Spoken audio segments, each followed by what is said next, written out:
juga keberkahan turun untuk istri-istri, keluarga, sahabat, dan para pengikut yang mencintainya hingga akhir zaman. Alhamdulillah, kembali siang ini di kajian Sisesa telah hadir Gurunda Ustadz Dr. Syafiq Basalamah Hafizahullah Ta'ala. Apa kabar Ustadz? Alhamdulillah bi khairin wa afiyah. Alhamdulillah, insya Allah Ustadz dan keluarga selalu dalam keadaan sehat dan dalam lindungan Allah Subhanahu wa Ta'ala. Amin. Jazakallah khair wa barakallahu fiik. Ustadz telah kembali berkenan meluangkan waktu dan berbagi ilmunya. Dan atas nama Sisesa, izinkan saya juga mengucapkan jazakumullah khair atas kehadiran Ummahat di kajian Zoom siang ini. Seperti biasa, mari luruskan niat mencari ilmu semata karena Allah dan persiapkan alat tulis untuk mencatat. Mohon aktifkan chat di Zoom untuk mendapatkan update dan silahkan mengirimkan pertanyaan melalui nomor WA yang tercantum di chat Zoom mulai sekarang. Khusus Ummahat yang telah bergabung dengan komunitas WA Grup Kajian Sisesa, jangan lupa untuk mencantumkan kode yang telah diberikan. Tafadhol maskura Ustadz untuk memulai kajian. Jazakallah khairan. Alhamdulillah Rabbil Alamin. Segala puji bagi Allah Jalla Jalaluh. Dialah Tuhan alam semesta ini. Allah lah yang menciptakan. Allah lah yang mengatur. Allah lah yang memberikan rezeki. Dia pula yang menghidupkan dan yang mematikan. Kita dapat melihat peristiwa gempa yang terjadi di Turki dan di Suriah. Sudah mencapai 30.000. Jumlah yang cukup banyak. Di antara puing-puing bangunan tersebut, ternyata ada orang-orang yang masih hidup. Berapa banyak bayi yang ditemukan meninggal dunia. Tapi juga banyak atau ada bayi-bayi yang ditemukan dalam kondisi sehat dan selamat. Siapa yang membuat fulan tewas dan membuat fulan hidup? Allah Azza wa Jalla. Bumi ini milik Allah. Andai kata seluruh umat manusia ingin membahayakan dirimu, mereka membuat sebuah makar, mereka berkonspirasi untuk mendatangkan bala kepada dirimu. Tapi bila yang di atas tidak berkenan, maka tidak akan terjadi. Kenapa seperti itu? Karena dialah Rabbul Alamin. Allah itu pencipta. Allah yang punya segala-galanya. Semoga Allah meringankan musibah yang menimpa saudara-saudara kita. Mengampuni yang meninggal dunia di antara mereka. Dan memberikan hidayah kepada kita. Karena gempa, bencana yang datang adalah peringatan dari Sang Pencipta. Allahumma salli wa sallim ala abdika wa rasulika sayyidina wa maulana Muhammadin wa ala alihi wa ashabi ajma'in, amma ba'd. Ahibati fillah, hari ini kita akan berbincang tentang takdir. Ya. Takdir yang merupakan salah satu rukun iman. Dia rukun iman yang kelima. Tatkala datang Jibril kepada Nabi alaihi salatu wassalam, bertanya kepadanya, akhbirni anil iman. Kabarkan kepada aku tentang iman. Maka jawab Nabi Muhammad alaihi salatu wassalam, nih, kalau bicara iman, tidak sembarangan kita menafsirkan iman. Tidak semau kita menjelaskan tentang iman. Ini urusan agama. Sehingga seorang muslim harus kembali kepada wahyu yang Allah turunkan dari langit kepada hambanya. Maka Nabi SAW mengatakan, an tu'mina billahi wa malaikatihi wa kutubihi wa rusulihi wal yawmil akhir wa tu'mina bil qadari khairihi wa syarrihi. Engkau beriman kepada Allah, kepada para malaikatnya, kitab-kitabnya, rasul-rasulnya, dan beriman dengan hari akhir, dan beriman dengan takdir yang baik atau yang buruk. Nah, itu iman. Dan Rasul SAW itu hadis riwayat Imam Bukhari dan Muslim. Di riwayat Imam Muslim, Nabi SAW mengatakan, kullu syai'in biqadar.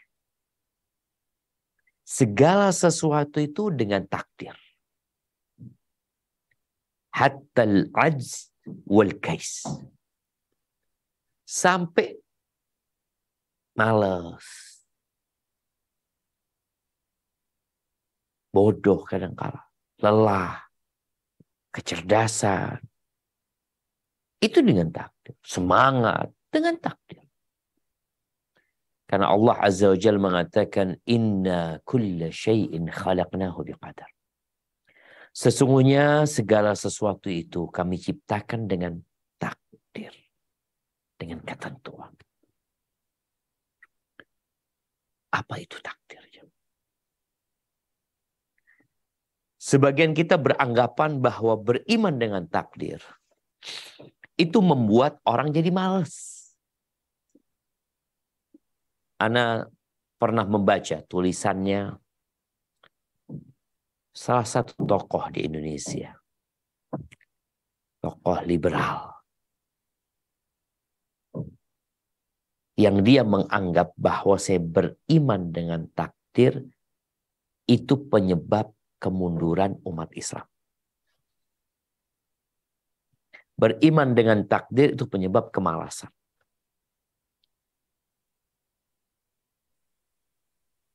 Dia tidak tahu tentang takdir. Dan dia tidak tahu buah dari beriman dengan takdir. Bukankah ditaklukkannya kota Mekah karena keimanan Nabi dan para sahabatnya dengan takdir? Bukankah runtuhnya Persia, runtuhnya Romawi, di tangan generasi yang menjunjung tinggi keimanan dengan takdir? Bukankah Islam bisa sampai ke Andalusia, menyeberang, menuju ke Eropa, karena keimanan mereka dengan takdir? Ahibati fillah, Ana akan mengkaji sebuah kitab, tapi mengkajinya dengan ringkas. Ada kitab judulnya Al-Iman bil Qadha wal Qadar. Iman dengan qadha dan qadar. Tulisan Syekh Muhammad bin Ibrahim Al-Hamad. Kitab ini dulu kita mengkajinya waktu kuliah di Madinah itu 1 semester. Dan hari ini Ana harus menyampaikan 1 pertemuan. Maka terus terang, ada banyak hal yang seharusnya kita pelajari. Tapi mungkin kita akan ambil sisi-sisi yang penting. Baik. Apa makna iman dengan qadar atau takdir? Yang pertama, makna takdir itu sendiri atau qadar sendiri ada ketentuan Allah Azza wa Jalla terhadap ciptaan-ciptaannya berdasarkan ilmu Allah dan sesuai dengan hikmah dari Allah Azza wa Jalla. Itu qadar. Adapun kalau bicara qadha, qadha itu maknanya adalah, ada yang mengatakan maknanya adalah sama dengan takdir. Qadha dan qadar itu Tapi ada yang mengatakan berbeda. Qadha itu ketetapan yang sudah ditetapkan. Qadha itu penciptaan. Setelah ditentukan akan terjadi seperti ini, seperti itu takdir. Qadha itu peristiwa itu terjadi. Itu qadha.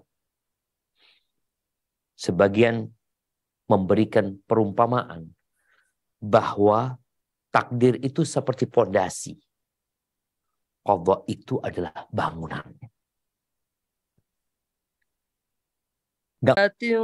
في ظلمات الأرض ولا رطب ولا يابس إلا في كتاب مبين. Dan kunci-kunci semua yang gaib ada padanya. Tidak ada yang mengetahui selain Dia. Dia mengetahui apa yang ada di darat dan di laut. Tidak ada sehelai daun pun yang gugur yang tidak diketahuinya. Tidak ada sebutir biji pun dalam kegelapan bumi dan tidak pula sesuatu yang basah atau yang kering yang tidak tertulis dalam kitab yang nyata atau lauhul mahfuz. Barakallahu fiik. Allah udah tahu bagaimana akhir dari pernikahan kita. Allah tahu. Orang tua ingin anaknya lulus. Dia berusaha untuk memotivasi anaknya, bekerja keras untuk membiayai anaknya. Tapi sang anak ternyata gagal. Allah sudah tahu. Inilah beriman dengan takdir. Yang buahnya akan membuat dirimu hidup dalam kedamaian. Baik, di surat Al-An'am juga di ayat 28 Allah berfirman. Apa kata Allah Azza wa Jalla?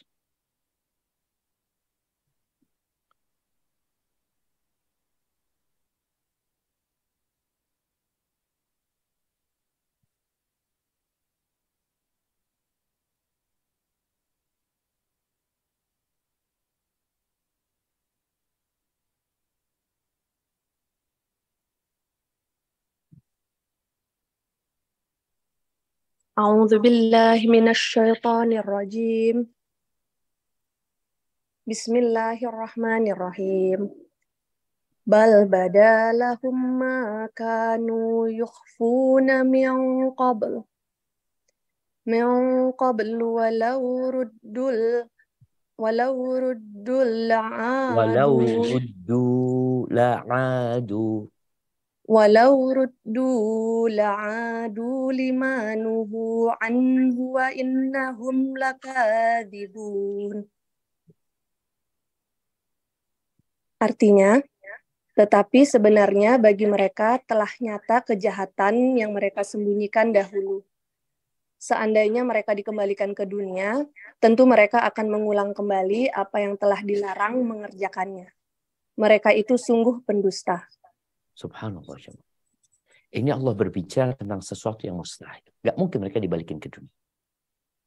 Itu orang-orang kafir. Kelak pada hari kiamat, ketika para pelaku dosa, ketika ditampakkan kepada mereka dosa-dosa mereka, dan mereka akan mendapatkan azab, yaitu neraka. Mereka ingin dibalikin ke dunia. Mereka ingin memperbaiki diri mereka. Mereka ingin jadi orang soleh. Tapi apa kata Allah Azza wa Jal? Walau ruddu la'adu limanuhu. Kalau mereka dikembalikan, mereka akan kembali melakukan dosa-dosa yang mereka dilarang. Itu Allah tahu.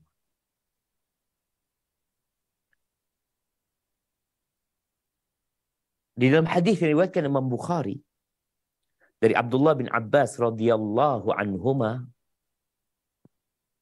beliau berkata, su'ilan Nabi SAW an abna'il musyrikin.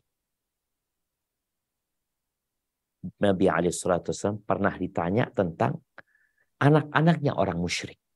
Bagaimana cerita mereka? Ketika mereka mati di dunia, mereka dikuburkan bersama bapak mereka. Di kuburan orang-orang musyrikin. Dengan ritual orang-orang musyrikin. Padahal dia belum pernah berbuat dosa. Dia belum tahu apa-apa. Bayi baru lahir mati. Apa kata Nabi SAW? Allahu a'lamu bima kanu amil. Allah udah tahu bakal jadi apa nih anak. Apa yang akan mereka kerjakan. Allah itu sudah tahu. Ini tingkatan pertama dalam beriman dengan takdir. Tingkatan yang kedua, yaitu penulisan takdir itu. Makanya tadi di ayat-ayat yang kita baca, contohnya di surat Saba ya. Ayat 3 umpamanya Allah mengatakan illa fi kitabim mubin. Melainkan semua itu ada dalam kitab yang nyata. Kemudian di surat Al-An'am yang tadi kita baca juga di ayat 59 Allah mengatakan illa fi kitabim mubin. Semua itu sudah ada catatannya dalam Lauhul Mahfuz. Semuanya. Maka inilah tingkatan yang kedua. Di surat Al-Hajj ayat 70. Apa kata Allah Azza wa Jalla? Nah.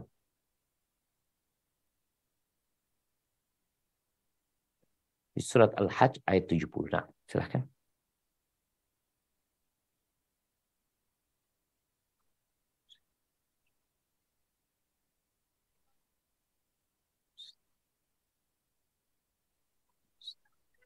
أعوذ بالله من الشيطان الرجيم يعلم ما بين أيديهم وما خلفهم وإلى الله ترجع الأمور. Ayat 70. Ayat 76. 70. Ayat 70. Nah, afwan, ayat 70. Silahkan dibaca.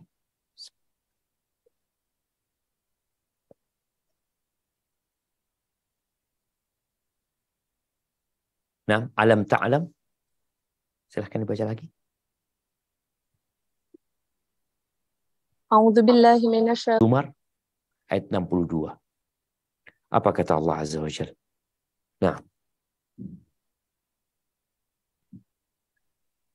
Bismillahirrahmanirrahim. Allahu khaliqu kulli syai'in wa huwa ala kulli syai'in wakil. Artinya Allah pencipta segala sesuatu dan Dia maha pemelihara atas segala sesuatu. Nah.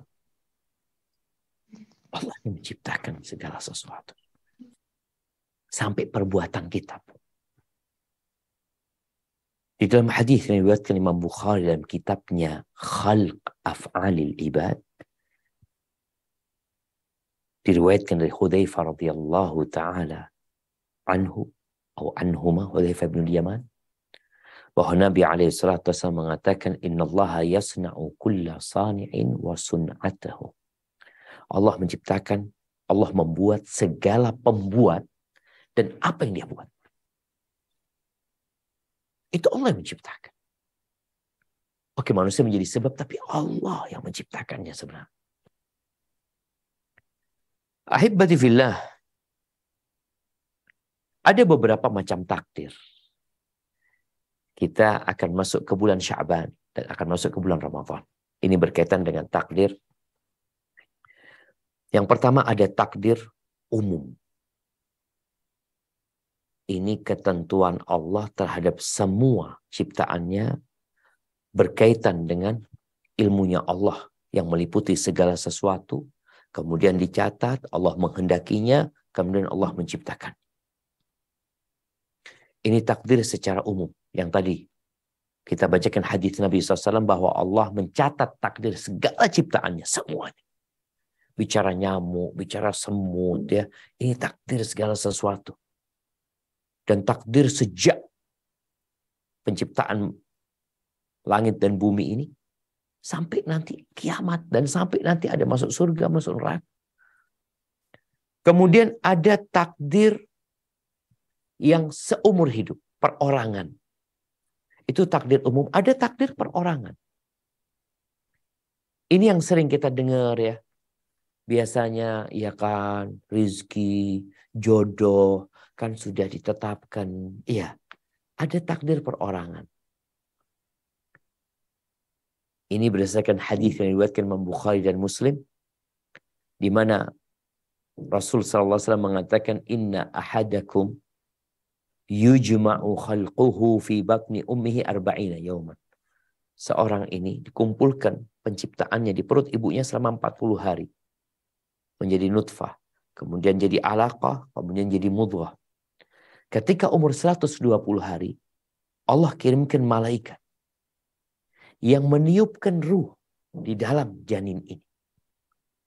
Wa yu'mar bi arba'i kalimat. Diperintahkan kepadanya 4 perkara yang dicatat. Apa? Bikatbi rizqihi. Untuk mencatat rizki dia. Berapa rizki dia nih? Oh, rizki dia umpamanya 1 miliar selama hidupnya. Dia akan makan tuh 1 miliar. Dia akan pakai tuh 1 miliar. Dia akan sedekahkan tuh 1 miliar. Itu rizki dia. Soalnya yang ditinggal bukan milik dia, punya orang. Jadi yang buat dia. Wa ajalihi. Waktu dia. Ajal. Berapa lama dia akan hidup? Yang ketiga, syaqi. Dia akan hidup menderita. Au sa'id. Atau dia akan hidup berbahagia. Dia akan masuk surga atau dia akan masuk neraka.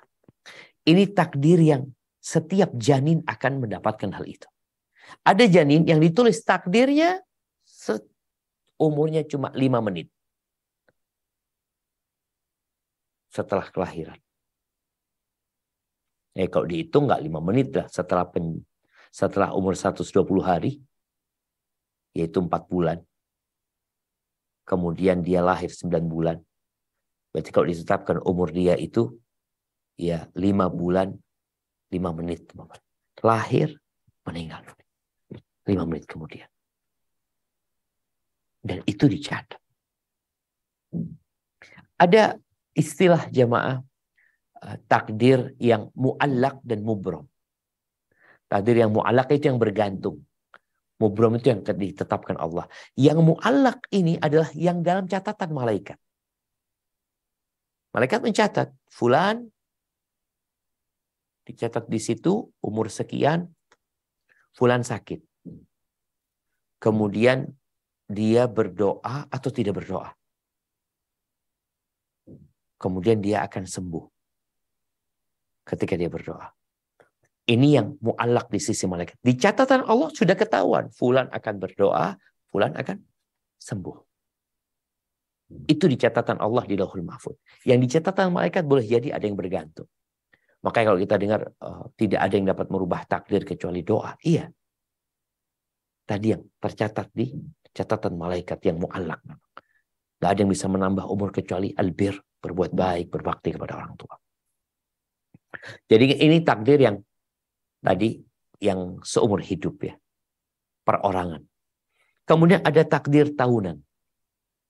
Takdir tahunan ini sebagian masyarakat itu meyakini takdir tahunan itu tanggal 15 Sya'ban. Sehingga kita lihat ya ada acara khusus di malam nisfu Sya'ban ya. Ini dan itu mereka kumpul di masjid. Kadang-kala mereka baca surat ini, surat ini. Padahal sebenarnya takdir tahunan itu bukan 15 Sya'ban. Karena hadis-hadisnya dhaif. Yang sahih yang Allah sebutkan dalam Al-Quranul Karim. Yang kita semua insya Allah menghafal suratnya di surat Al-Qadar. Surat tentang takdir. Tentang Lailatul Qadar. Ketika Allah mengatakan tanazzalul malaikatu warruhu fiha biidni rabbihim min kulli amr. Salamun hiya hatta matla'il fajr. Itu tuh Lailatul Qadar. Malam penentuan. Semua dicatat untuk tahunan. Di malam itu dicatat apa yang akan terjadi sepanjang tahun. Gempa akan terjadi pada tanggal sekian. Sebenarnya sudah ada di buku induk itu sudah ada. Tapi dicatat lagi di sana. Kalau Allah menugaskan malaikat-malaikatnya. Mereka punya tugas. Maka dengan catatan itu mereka menjalankan tugasnya. Mereka tidak melihat yang di Lauhul Mahfuz. Allah yang tahu yang di sana. Ada yang tahu kecuali Allah Azza wa Jalla. Yang tahunan ini, malaikat-malaikat Allah yang bertugas itu tahu. Fulan akan mati. Malaikat pencabut nyawa tahu. Dia akan menjalankan tugasnya. Fulan akan lahir. Itu dicatat di sana. Kemudian ada yang akan naik jabatannya, ada yang di PHK, penetapan rizki, ada hujan, kemudian yang akan berhaji tahun ini, sampai dikatakan seperti itu. Yang akan haji tahun ini siapa saja? Ini diriwayatkan dari Abdullah bin Umar dan Ibnu Abbas. Tentang tadi, malam takdir tahunan. Itu Lailatul Qadar. Yang malam itu lebih baik dari 1000 bulan. Dan bukan malam nisfu Sya'ban. Kemudian ada takdir harian. Ini ketentuan Allah Azza wa Jalla. Di surat Ar-Rahman ayat 29 Allah mengatakan kulla yaumin huwa fi sya'an. Setiap hari Allah itu dalam urusan, dalam penetapan, ketentuan. Ya, ada yang dimuliakan, ada yang hari itu harus turun dari jabatannya, ada yang ditinggikan, ada yang dihinakan, ada yang dikasih, ada yang nggak dikasih, ada yang dikayakan, ada yang difakirkan, ada yang dibuat nangis hari itu, ada yang dibuat tertawa, ada yang mati, ada yang hidup. Itu harian. Tapi jamaah, apa buah dari beriman dengan takdir? Yang tadi di awal Anda sebutkan, ada sebagian kelompok yang beranggapan bahwa beriman dengan takdir membuat kita jadi malas bekerja. Enggak. Beriman dengan takdir itu, yang pertama, kita menjalankan ibadah kita kepada Allah. Hati itu beramal. Di antara amalannya beriman dengan takdir Allah SWT. Antuk minabil qadar. Yang baik dan yang buruk. Yang kedua, orang yang beriman dengan takdir itu akan selamat dari kesyirikan. Oh, dari mana Ustaz? Sebagian manusia itu beranggapan cahaya itu adalah pencipta kebaikan. Dan kegelapan itu adalah pencipta keburukan. Yang menciptakan cahaya dan menciptakan kegelapan itu Allah Azza wa Jalla. Maka tatkala seorang beriman dengan takdir, semuanya ciptaan Allah Azza wa Jalla. Yang menciptakan kebaikan dan keburukan adalah Allah Jalla Jalla. Orang yang beriman dengan takdir akan menjadi orang yang pemberani. Dia pemberani, dia nggak takut. Kalau aku sudah ditetapkan mati, nggak usah di medan perang, di ranjang pun mati. Nggak akan terjadi kecuali ditetapkan oleh Allah Azza wa Jalla. Maka tatkala ada musibah yang menimpa dia atau dalam peperangan, ya dia kalau waktunya mati. Maka Khalid bin Walid, bayangin jemaah, Khalid ibn Walid itu kepingin mati di medan perang. Ternyata dia mati di atas ranjang. Sampai Khalid mengatakan, la namat a'yunul jubana. Semoga nggak tidur orang-orang yang pengecut. Takut berjihad dengan Allah. Takut apa? Takut nanti mati. Loh, bicara mati. Engkau di rumahmu mati. Katakan Walid nih, tidak ada satu jengkal pun di tubuhku ini, melainkan di situ ada tebasan pedang, tusukan tombak, tancapan panah penuh, tapi nggak mati dia di medan perang. Di mana matinya? Di ranjang. Maka seharusnya ketika kau beriman dengan takdir, yang akan terjadi yang Allah tetapkan, kau akan tenang. Dia akan memiliki kekuatan iman. Kenapa? Ya dia akan tahu semua yang sudah Allah tetapkan. Gitu. Yakin. Sabar. Dia akan bersabar, mengharap pahala. Kenapa harus bingung kalau sudah terjadi? Di dunia modern sekarang ini jemaah. Kenapa banyak orang yang susah tidur? Sampai yang namanya aprazolam, apa namanya, salah satu obat tidur atau obat penenang itu laris. Banyak orang yang nggak beriman dengan takdir. Ada kekhawatiran dengan masa depan, ketakutan. Ya Allah. Engkau kalau umurmu sampai besok ada rezekinya. Tapi kalau sudah nggak ada umurmu, selesai sudah. Kemudian Allah akan kasih hidayah. Orang yang beriman dengan takdir itu. Memang dia ketika kena musibah. Ya. Anaknya meninggal dunia. Usahanya bangkrut. Wa man yu'min billahi yahdi qalbah. Yang beriman kepada Allah. Allah akan kasih hidayah di hatinya. Kata Alqamah ya, ketika mentafsirkan ayat di At-Taghabun ayat 11 ini, itu adalah tentang seorang yang terkena musibah, lalu dia tahu bahwa itu dari Allah Azza wa Jalla. Udah ketentuan Allah Azza wa Jalla, maka dia menyerahkan dan ridha. Selesai. Kemudian orang itu yang beriman dengan takdir, itu akan jadi orang yang dermawan. Nggak akan bakhil dia. Dia akan tahu kekayaan dari Allah, kemiskinan dari Allah, dan dia tidak akan fakir kecuali tatkala Allah menetapkan itu. Maka dia pun akan berinfak. Loh Allah, aku ini hambanya Allah gitu loh. Allah nyuruh aku bersedekah. Dan kalau Allah tidak tetapkan aku fakir, ya aku nggak akan fakir gitu. Semua ikut kehendak Allah Azza wa Jalla. Kemudian orang itu akan tawakal. Akan bergantung kepada Allah, bersandar kepadanya. Kemudian dia juga akan ikhlas. Orang yang beriman dengan takdir. Karena dia tahu Allah pemilik segala sesuatu. Allah yang menciptakan segala sesuatu. Dia nggak akan beramal buat manusia. Wallah, manusia ini nggak ada gunanya buat aku. Kalau Allah tidak menghendaki. Kalau semua penduduk Indonesia ini bersatu padu menginginkan kebaikan buat aku, tapi Allah ngomong enggak. Lalu kenapa kita berharap dari manusia? Kemudian kita akan selalu berbaik sangka sama Allah Azza wa Jalla. Karena Allah tidak menetapkan sesuatu kecuali dengan hikmah. Kemudian kita juga akan takut sama Allah. Berhati-hati dari su'ul khatimah. Karena semua sudah dicatat dan Allah tahu bagaimana kita akan mati. Kemudian orang yang beriman dengan takdir itu akan selamat dari berbagai macam penyakit. Khususnya penyakit hati. Dia nggak akan iri, nggak akan dengki. Kenapa? Allah yang kasih dia. Fulan naik pangkat. Ada apa sakit hati kau? Kalau Allah tidak menghendaki, dia nggak akan naik pangkatnya. Ngelihat fulan baru beli mobil.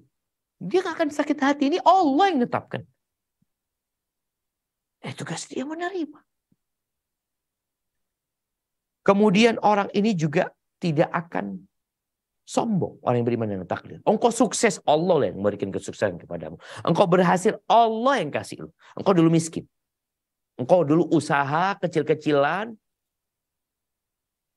Kemudian kau sempat bangkrut. Kemudian sekarang kau sukses. Nggak akan nih orang yang beriman dengan takdir. Oh, ini karena usahaku. Nggak bakalan. Banyak orang usaha kayak engkau. Gagal. Terus kenapa engkau bisa sukses? Allah yang menakdirkan. Kemudian orang yang beriman dengan takdir juga tidak akan memprotes sama Allah. Nggak bakalan. Karena Allah menetapkan segala sesuatu dengan hikmah. Dia akan bersungguh-sungguh ya. Dia tidak akan hidup dalam keputusasaan. Andai kata nggak ada. Ya udah kalau sudah takdirnya memang gagal, katakan qadarullah wa ma syaa fa'al. Kemudian orang ini akan istiqamah di atas agama Allah Azza wa Jalla. Mau dalam kondisi susah, mau dalam kondisi senang. Kemudian akan menjadi orang yang qanaah, menerima. Dan dia tidak akan bergantung kepada makhluk. Dan dia akan menjadi orang yang tenang hidupnya. Menjalani kehidupan ini. Ada apa? Ada musibah. Innalillahi wa inna ilaihi raji'un. Perintah Allah dia kerjakan. Larangan Allah dia tinggalkan.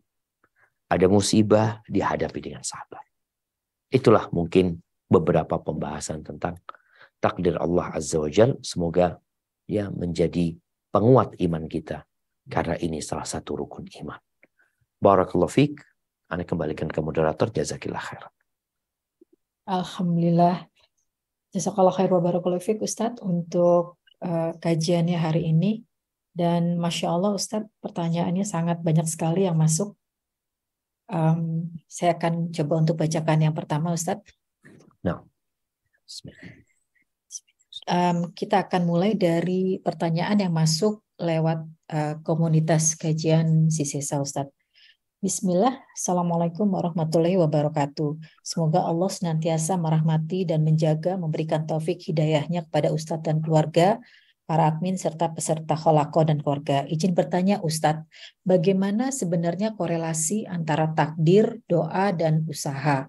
Apakah takdir bisa berubah dengan doa dan usaha, ataukah takdir akan tetap berlaku terjadi meski kita berusaha sebaik mungkin? Ini banyak sekali Ustadz yang bertanya terkait dengan hal ini.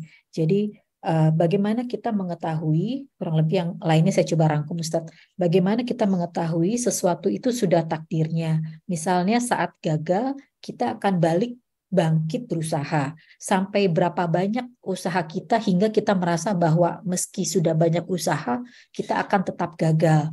Kadang khawatir bahwa takdir itu harusnya berhasil, hanya perlu usaha lagi gitu Ustadz. Masya Allah. Nah, ahibati fillah. Yang pertama tadi kita sudah mendengarkan ya, tingkatan takdir tadi. Bahwa ternyata ini berurusan dengan rahasia Allah Azza wa Jalla.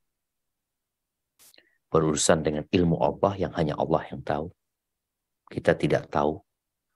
Berkaitan dengan lauhul mahfud, pencatatan itu yang kita juga nggak tahu apa yang ada dalam catatan tersebut. Berkaitan dengan kehendak Allah, yang kita nggak tahu apa kehendak Allah, kecuali tatkala sudah terjadi. Kita tahu, sudah terjadi. Allah menghendaki hal ini. Tapi berkaitan dengan ilmu Allah dan apa yang ada dalam catatan tersebut, kita nggak tahu. Allah menciptakan manusia, di mana manusia disuruh beramal. Wa qul i'malu, beramallah. Maka manusia berusaha. Kita disuruh berdoa, na'am. Ud'uni astajib lakum. Nabi SAW berdoa ingin umatnya dapat hidayah. Ketika di Mekah ada dua tokoh Quraisy yang dua-duanya memiliki power yang sangat mengganggu umat Islam. Kalau masuk Islam, insya Allah akan jadi kekuatan umat Islam. Nabi berdoa berikan hidayah satu dari dua orang yang kau cintai. Abu Jahal atau Umar. Ternyata Allah memberikan hidayah kepada Umar, bukan kepada Abu Jahal. Nabi berdoa. Karena tugas Nabi berdoa. Nabi berdakwah. Tugas Nabi berdakwah, berusaha. Tapi yang memberikan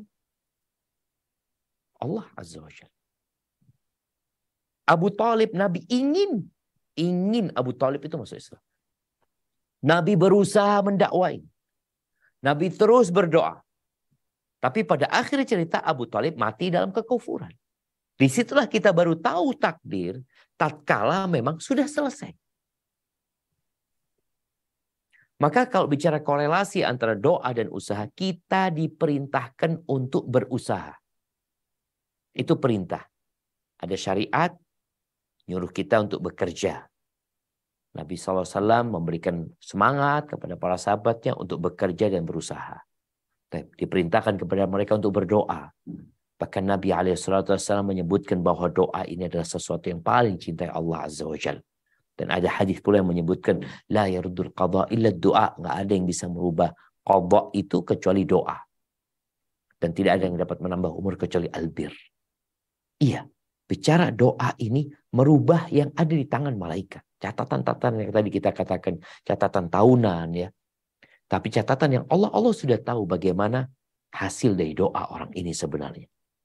Kemudian doa pun boleh jadi ada doa yang tidak dikabulkan. Karena ada yang penghalang-penghalang seperti makan haram umpamanya. Jadi intinya jemaah, iya kita berusaha. Dan kita terus berdoa. Tatkala kita gagal, umpamanya Anda buka warung, gagal. Apakah Anda buka warung lagi? Enggak tahu, terserah engkau. Engkau boleh jadi buka warung lagi. Atau engkau punya bisnis pakaian umpamanya. Engkau sempat gagal, bangkrut. Terus gimana? Engkau mulai di bisnis itu atau di bisnis yang lain? Kita enggak tahu dengan takdir kita. Maka tugas kita bermusyawarah dan istikharah. Makanya ketika istikharah kita mengatakan Allah. Apa? Allahumma inni astakhiruka bi'ilmika wa astaqdiruka biqudratika fa innaka taqdir wa la aqdir wa ta'lam wa la a'lamu anta 'allamul ghuyub. Kita mengatakan ya Allah, aku meminta pilihan kepadamu dengan ilmu. Dan aku minta kekuatan dengan kekuasaanmu ya Allah. Karena engkau mampu dan aku nggak mampu. Engkau tahu, aku nggak tahu. Engkau yang maha tahu dengan yang gaib. Maka tugas kita tadi beriman dengan takdir Allah Azza wa Jal dan katakan aku nggak tahu, aku akan berusaha dan aku sudah musyawarah, aku sudah istikharah. Kalau ternyata gagal, kalau ternyata dipersulit, ya udah cari jalan lain. Karena terus terang kita ini nggak tahu, ada orang yang usaha air umpamanya ternyata gagal dia, usaha lagi gagal lagi. Ternyata takdirnya di tempat lain, mungkin usaha yang lainnya dia jadi sukses. Intinya kita nggak boleh putus asa. Kita terus berusaha dan berdoa. Ketika terjadi yang tidak kita inginkan, maka kita terima. Itu takdir Allah Azza wa Jalla. Apakah kita lanjut di usaha yang sama? Atau kita pindah? Maka di sini perlu musyawarah. Usaha lagi. Dan perlu istikharah. Pilihan Allah pasti yang terbaik buat kita. Hadza wallahu a'lam bissawab. Barakallahu fiik Ustaz. Kemudian masih pertanyaan berikutnya masih dari komunitas kajian Sisesa Ustaz. Bismillah Ustaz, saya mencoba memahami konsep bahwa takdir sudah ketentuan Allah Subhanahu wa Ta'ala dan sudah menjadi hak mutlak Allah. Namun Ustadz, apakah mungkin takdir itu selalu tidak menyenangkan? Seperti kata orang, takdir itu kejam. Afwan, insya Allah ini bukan mengeluh, tapi saya sudah mulai lelah. Orang tua saya bercerai sejak saya kecil dan melantarkan saya hingga saya besar bersama nenek. Lalu dilecehkan seksual oleh paman sendiri hingga keguguran. Kemudian saya lari ke Jakarta dan sering tertipu. Terakhir saya menikah dengan suami yang suka kekerasan dan selingkuh. Saya merasa tetap selalu ingin kembali pada Allah. Tapi Ustadz, saat ini saya sudah di titik ingin menyerah. Mohon nasihatnya Ustadz. Allahu Akbar. Yang pertama, dunia ini punya judul. Yang judul itu melekat dengan dunia ini. Apa judul itu? Engkau cuma sementara. Iya. Sakitmu cuma sementara. Duka dan lukamu cuma sementara. Kesusahan dan kepenatanmu cuma sementara. Itu judul besar dunia ini. Dia cuma sementara gitu loh. Makanya dunia ini adalah tempat ujian. Untuk balasan, Allah jadikan yang satu hari itu seperti 1000 tahun dalam kehidupan. Makanya kalau engkau susah 70 tahun, engkau hidup sehari di surga, itu seperti 1000 tahun dalam kehidupan dunia. Kemudian tatkala engkau melihat betapa susahnya hidupmu. Ya. Karena kita memandang sebelah mata.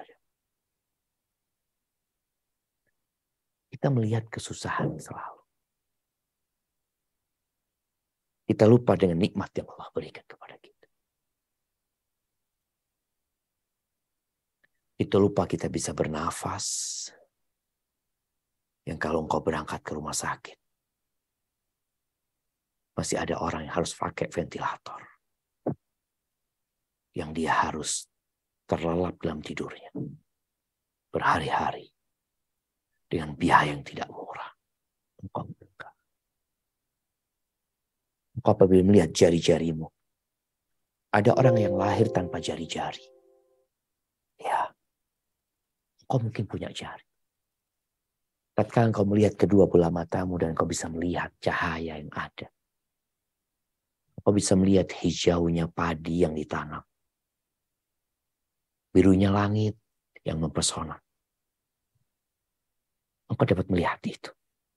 Ada orang yang gak bisa melihat. Ada orang yang gak bisa berjalan dan engkau bisa jalan. Engkau bisa lari ke Jakarta. Iya. Maka buat anak, kita perlu belajar lagi. Tatkala engkau melihat orang yang hidupnya senang, bukan berarti Allah senang sama dia. Enggak. Kita tahu bagaimana kehidupan Fir'aun. Dan bagaimana kehidupan Bani Israel. Mereka hamil. Ibu-ibu mereka selama 9 bulan. Keluar disembelih anaknya. Nah ini gimana Fir'aun berkuasa. Dengan segala harta, kemewahan, kenyamanan. Qul mata'ud dunya qalil. Kenikmatan dunia ini sedikit jauh.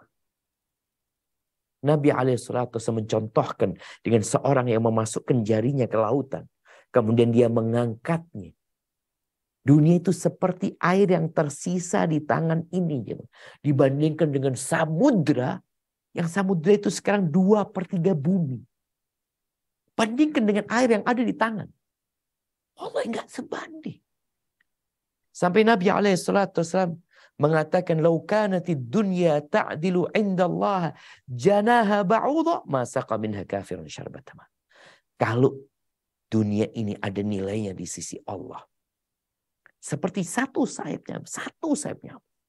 Kau lihat orang yang senang hidupnya di dunia. Kalau dunia ini nilainya ada seperti satu sayapnya, Allah nggak akan kasih orang kafir seteguk air, nggak akan Allah kasih. Kalau nilainya dunia ini seperti satu sayapnya, orang kafir nggak akan dikasih seteguk air. Bagaimana sekarang kita melihat mereka diberi nikmat yang besar. Dan kembali kepada penanya. Engkau harus tahu bahwasanya Allah sayang sama engkau. Dan kecintaan Allah itu dengan engkau dikasih bala. Ketika kau dikasih bala, engkau akan kembali kepada Allah. Boleh jadi tatkala engkau senang, engkau akan lupa sama Allah SWT. Iya. Ingat Nabi Ayub. Dikasih cobaan sama Allah. Nabi kekasih Allah Azza wa Jalla dan Rasul. Allah ambil semua anak-anaknya dimatikan. Hartanya dicabut habis sampai fakir. Istrinya sampai harus bekerja. Dikasih penyakit yang menjijikkan. Itu Nabi. Tatkala beliau berdoa, beliau mengatakan, wa ayyuba idnada rabbahu anni massani ad-dhurr wa anta arhamur rahimin. Beliau mengatakan, sesungguhnya aku ya Allah ditimpa petaka, ditimpa penyakit, ditimpa bala, dan engkau adalah arhamur rahimin. Dan engkau lah yang pengasih antara semua yang mengasihi. Maka nasihat ana, coba mungkin kau punya masalah dengan hatimu. Mungkin ada suudzon engkau sama Allah. Mungkin engkau merasa sudah baik. Mungkin engkau merasa gak pantas dapat bala itu. Kok aku dikasih bala lagi? Karena Allah melihat kepada hatimu dan kepada amalan. Ketika musibah itu datang, mungkin kau lupa mengatakan inna lillah wa inna ilaihi rajiun. Mungkin kau hanya berpikir untuk kabur, menyelamatkan diri. Tapi engkau lupa meminta kepada Allah Azza wa Jalla. Maka mulai saat ini, apabila ada musibah yang menimpamu, katakan inna lillah wa inna ilaihi raji'un. Allahumma ajurni fi musibati wa akhlif li khairan minha. Ya Allah, berikan balasan kepada aku di musibahku ini. Dan berikan ganti kepada aku yang lebih baik. Mungkin kau nggak baca doa itu. Atau mungkin kau nggak yakin. Maka tolong perbaiki keimanan kita sama Allah Azza wa Jalla. Dunia ini nggak lama. Sepahit apapun, seluka apapun, semuanya sementara. Barakallahu fikum.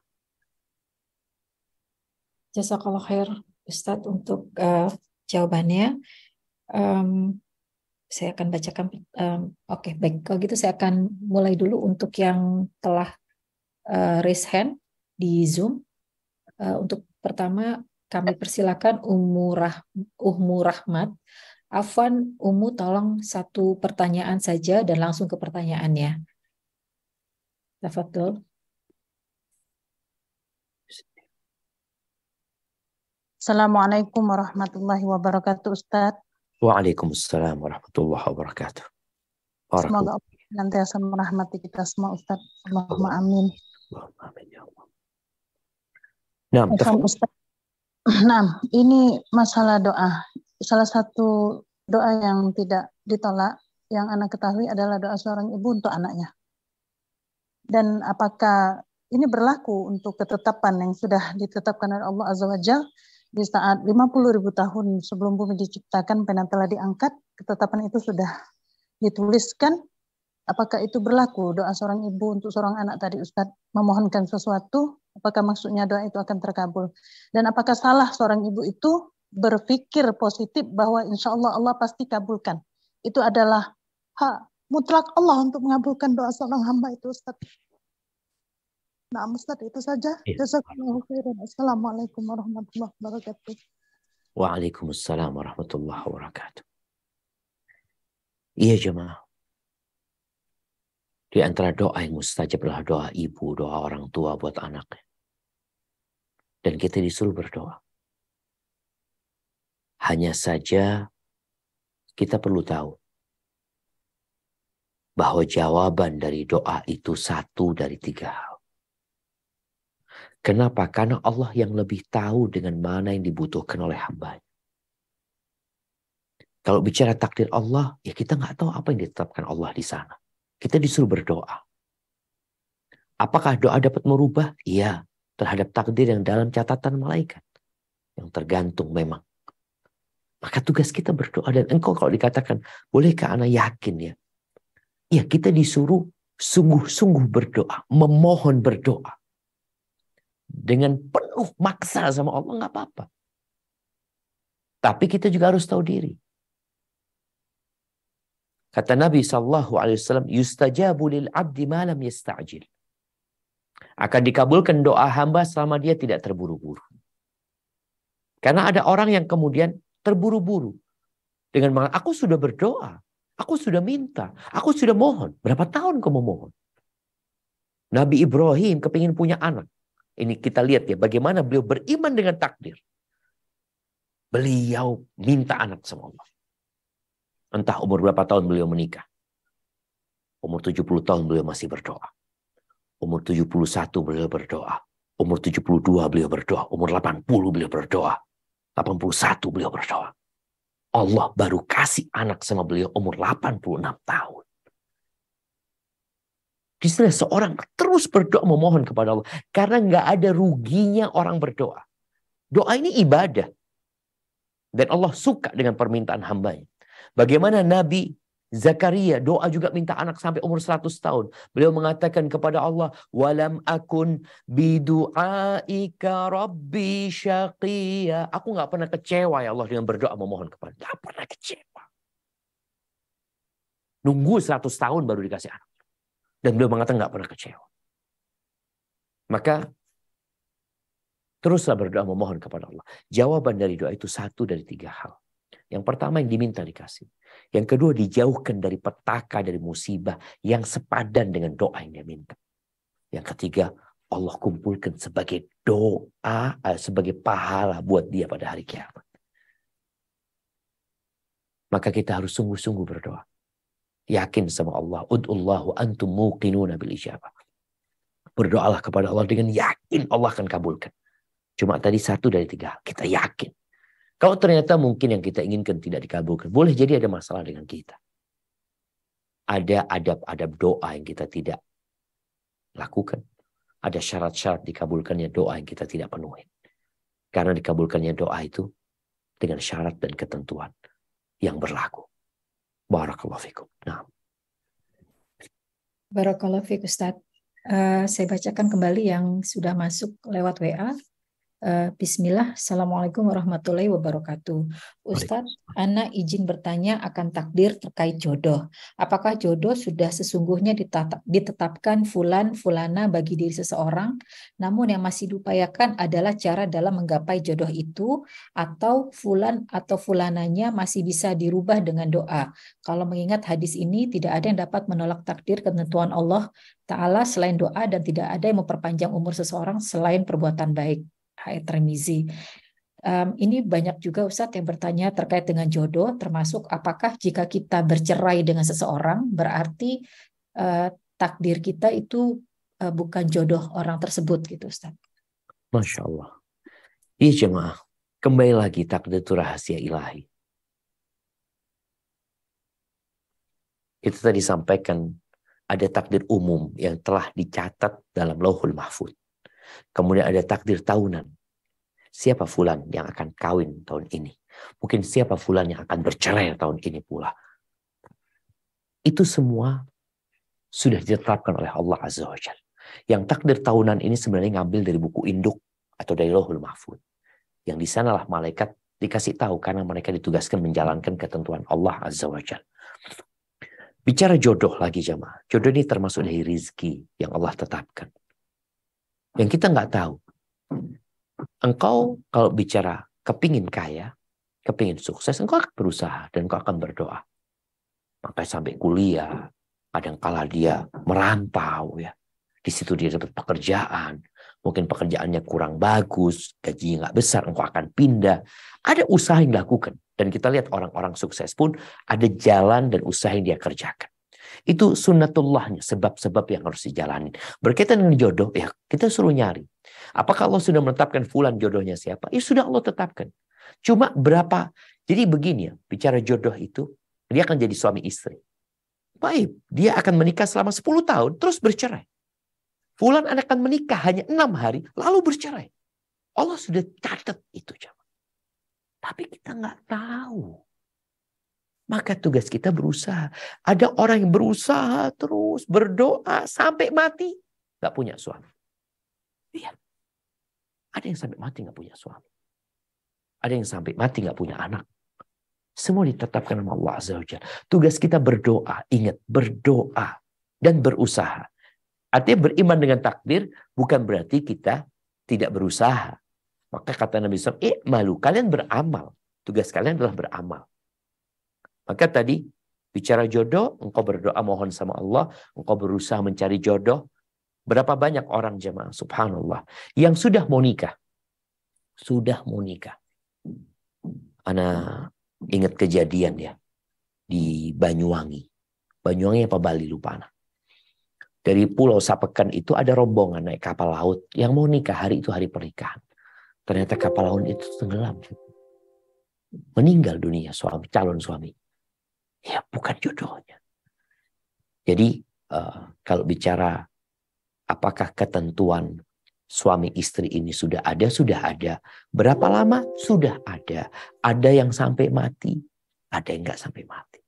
Ada yang menikah sama fulan, kemudian nanti takdirnya berubah. Artinya ketetapan Allah, dia akan bercerai, dia akan menikah sama fulan. Fulan nanti akan bercerai lagi, akan menikah dengan fulan. Semua sudah ditetapkan oleh Allah Azza wa Jalla. Tugas kita sebagai hamba adalah berusaha, berupaya menjalankan perintah Allah Azza wa Jalla. Ketika terjadi sesuatu yang tidak kita inginkan, ya kita mohon ampun sama Allah Azza wa Jalla dan bersabar. Itu mungkin yang perlu kita lakukan. Dan ketika terjadi sesuatu yang kita tidak inginkan, kita yakin ada hikmah Allah di sana. Barakallahu fiqna. Jazakallah khair Ustadz. Masih ada waktu ya Ustadz untuk tafadhali. Mungkin 3 atau 4 pertanyaan lagi. Alhamdulillah, baik Ustadz. Berikutnya Ustadz, ya. Bismillahirrahmanirrahim. Assalamualaikum warahmatullahi wabarakatuh. Semoga Allah meridhoi dan menyayangi para ulama, para ustadz dan jamaah kajian semua. Izin bertanya Ustadz, telah disebutkan bahwa manusia sudah ditetapkan Allah takdir di surga atau neraka. Jika manusia tersebut dimudahkan amalan jalan ke surga dan meninggal dalam kondisi baik, maka surgalah tempatnya. Lalu bolehkah kita meyakinkan diri kita bahwa kita ini sebagai penghuni surga untuk memberi semangat pada diri sendiri agar tidak putus asa meski amalan soleh kita sedikit bahkan sering terjatuh dosa, namun berusaha untuk mendekat kepada Allah karena menghalau rasa was-was takut tidak masuk surga. Afwan Ustadz, ini juga terkait dengan pertanyaan bahwa akhir amal kita itu tergantung dengan akhirnya Ustadz. Bagaimana jika sepanjang hidupnya seseorang beramal soleh tapi tergelincir di akhir? Bagaimana cara kita supaya untuk tidak terjadi dan berubah takdir jika memang itu adalah yang kemungkinan akan terjadi, kita tidak tahu di depan. Masya Allah, barakallahu fiik. Nah, ahibati fillah, beribadah kepada Allah Azza wa Jalla itu dengan khauf dan roja, dengan rasa takut dan rasa harap. Dan tentunya Yang memandu kita kepada Allah adalah cinta kita kepada Allah Azza wa Jalla. Para ulama mencontohkan seperti burung dengan dua sayapnya dan kepala dia. Kepala inilah yang melihat ke depan. Dia melihat di mana ada amal soleh ya. Dia akan terbang ke sana. Dan kedua sayapnya ini harus imbang. Rasa takut dan rasa harap.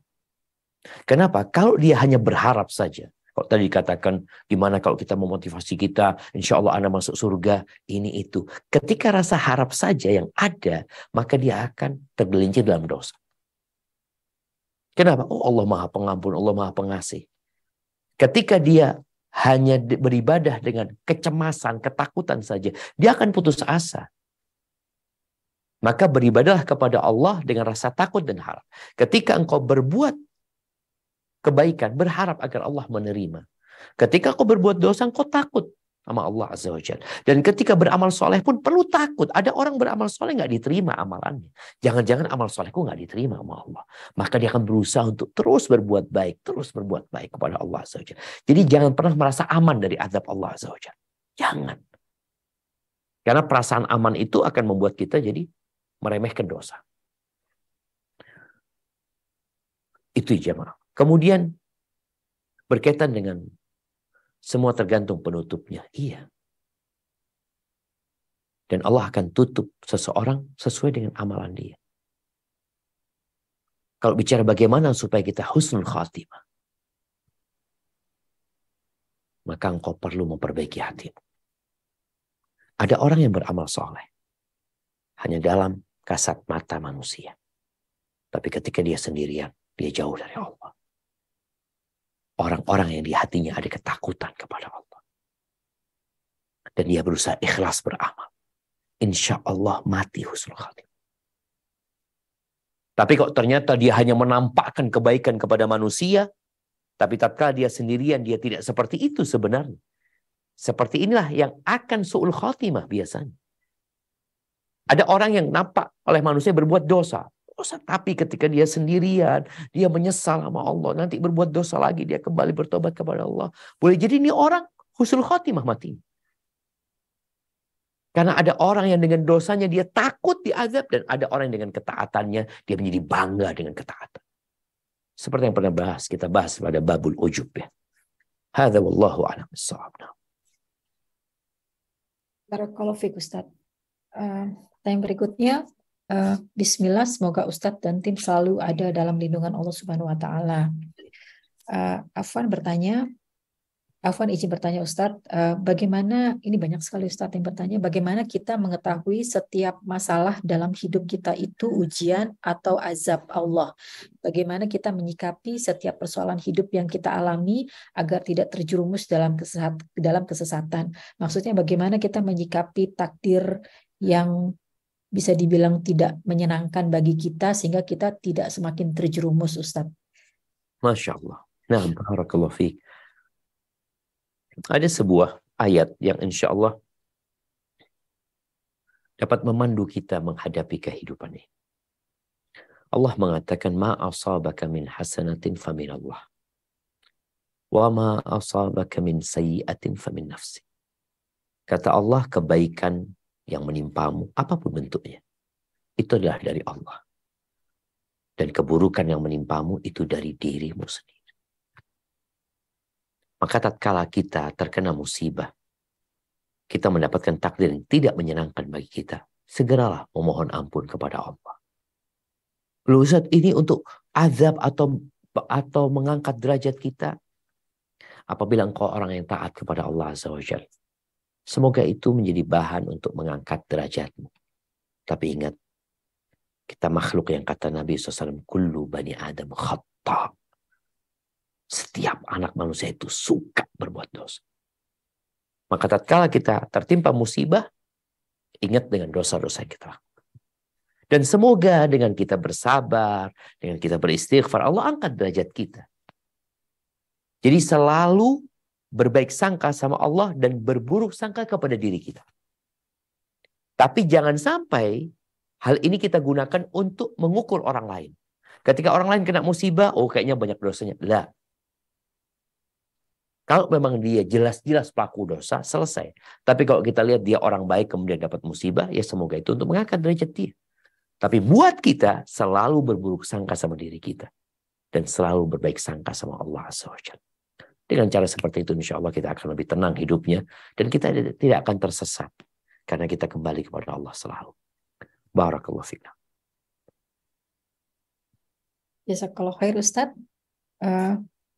Untuk berikutnya kita akan terima untuk yang bertanya langsung. Afwan, satu pertanyaan dan langsung ke pertanyaannya. Tafadhol Ukhti Yuniarti. Ya, Assalamualaikum warahmatullahi wabarakatuh, Pak Ustadz. Waalaikumsalam warahmatullahi wabarakatuh. Saya izin bertanya, Pak Ustadz. Sampai saat ini saya kan belum mendapatkan jodoh. Nah, saya itu sudah berdoa berikhtiar. Bahkan saya itu sudah mengikuti kelas ta'aruf gitu, Pak Ustadz. Jadi saya itu bukannya kita takut dengan orangnya ya, Pak Ustadz.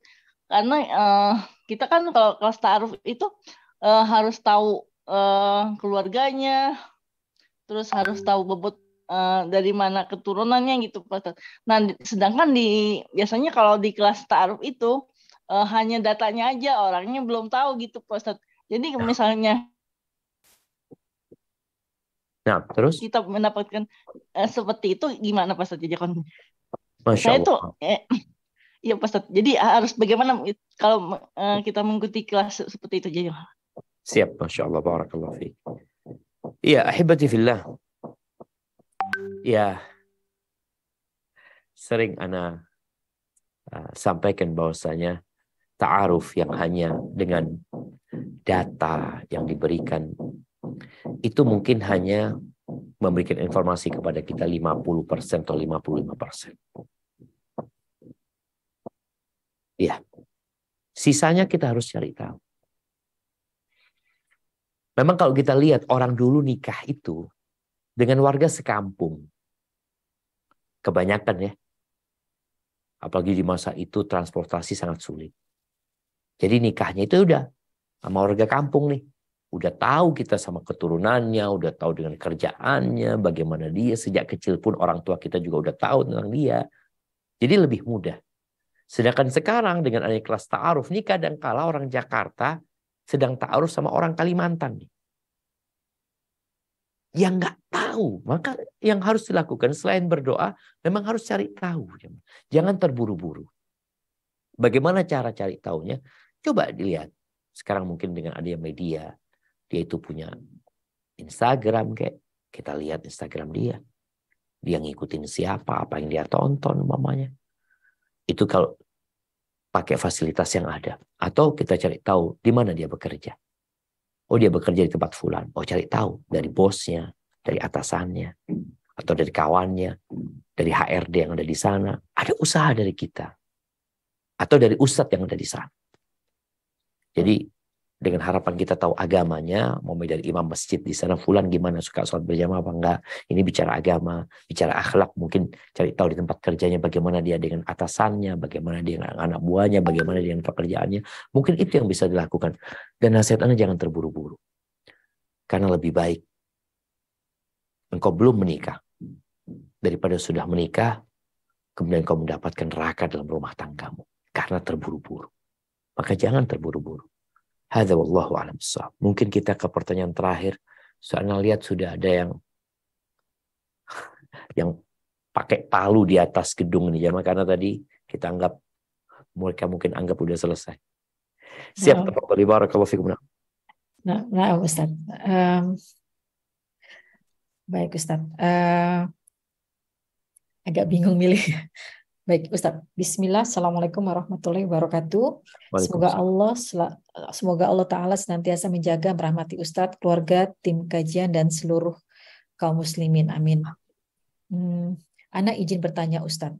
Qadarullah, saya sudah berpisah rumah dengan suami. Namun ada kecurigaan terhadap suami, ada disorientasi seksual dengan beberapa tanda yang sudah dilalui bersama dengannya.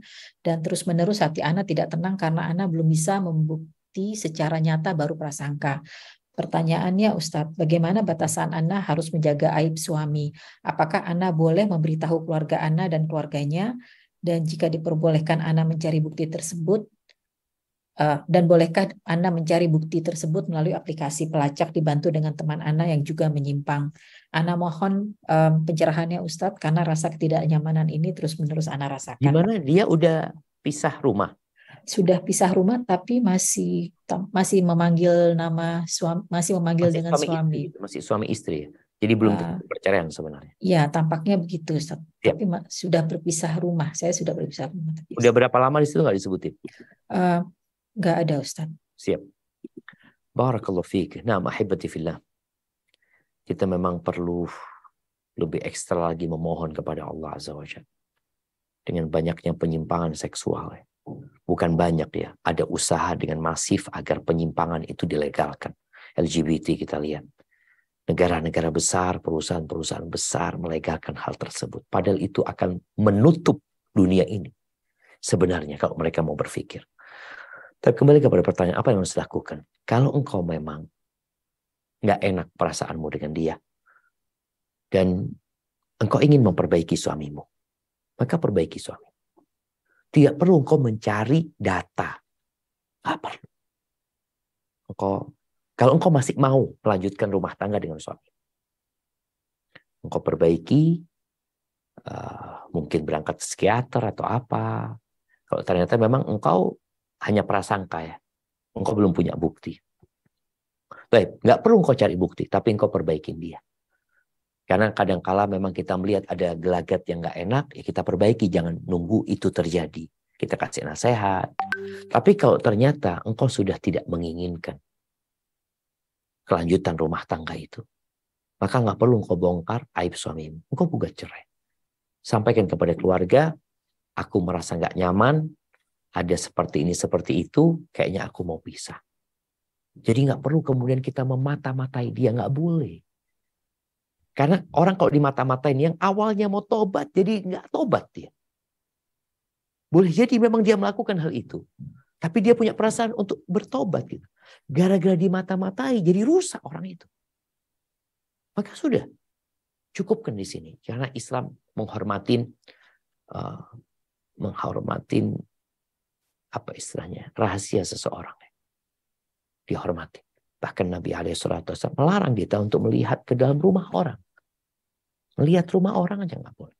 Gimana kalau kita mau cari-cari kesalahan dia untuk membuktikan dia benar salah.